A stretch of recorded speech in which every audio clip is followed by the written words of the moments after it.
297,000 USD in the last 7 days. See, that's the week, that's the revenue. And if you come back to me, let's see if we can get to 300K by the end of the day. There's a lot going on today, so I'm going to bring you into the world. So to get to $297,000 per week, you have to become somebody who's capable of making the decisions that get you to $297,000 a week. And then after that, you need to train everybody around you to be able to make those types of decisions as well. So what we do, every morning we have a book club.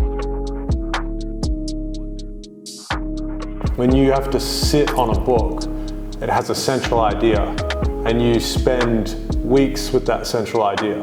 Whereas if you get like an article and you just read that article, it's in one ear and then it's probably out the other ear by the end of the day. Wait, I'll go wide. Go. Smooth. And off you go.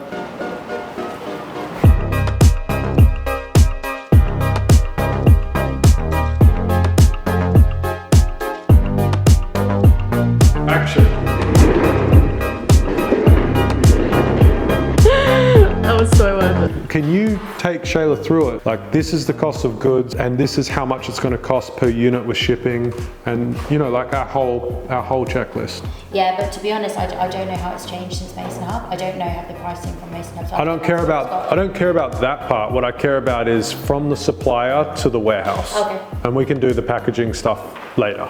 What we want to do is get all of these products sent to you as a sample. Probably 50% of the time when we order stuff from China, it's not good enough for us.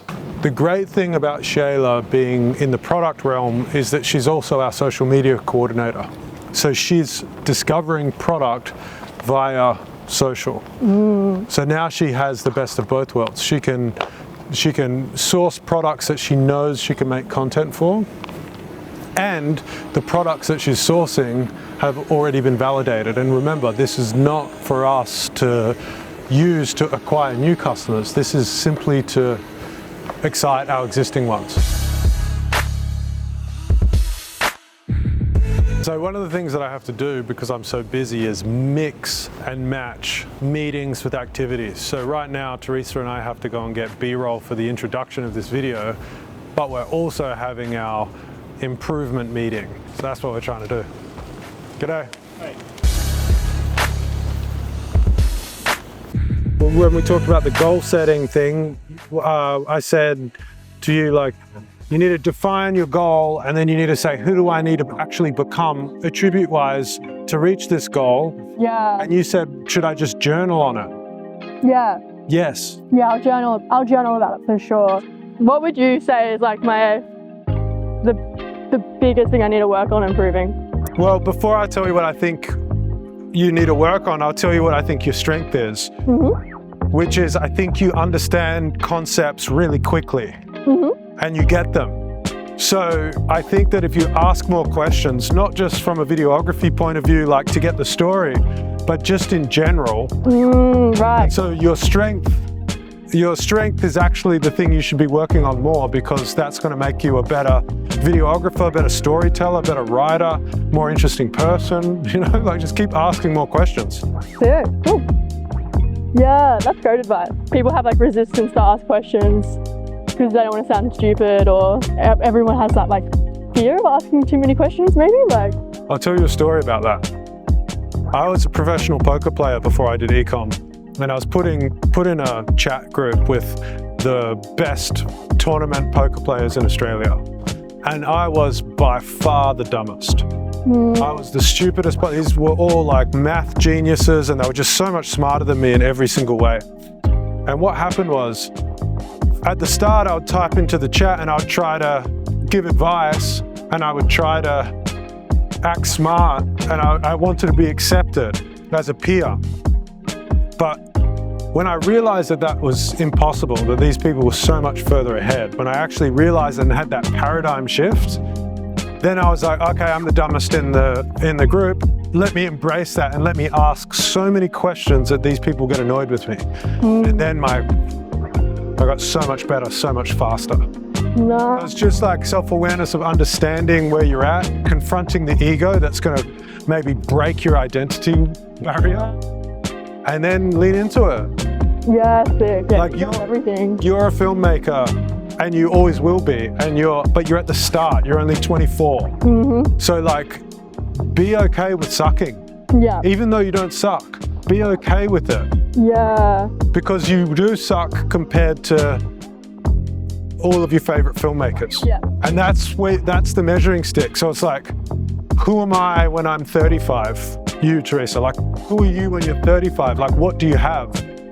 And to go back to the original thing of asking more questions, the more questions you can ask, the closer you'll be to that person. Oh, what a scene!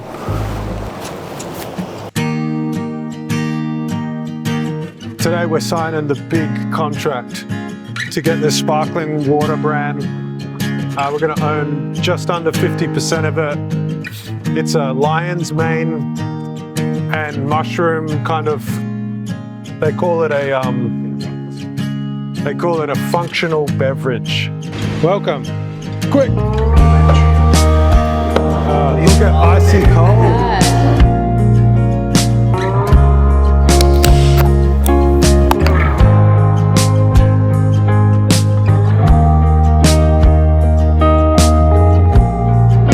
Well, we did it. We well and truly did it.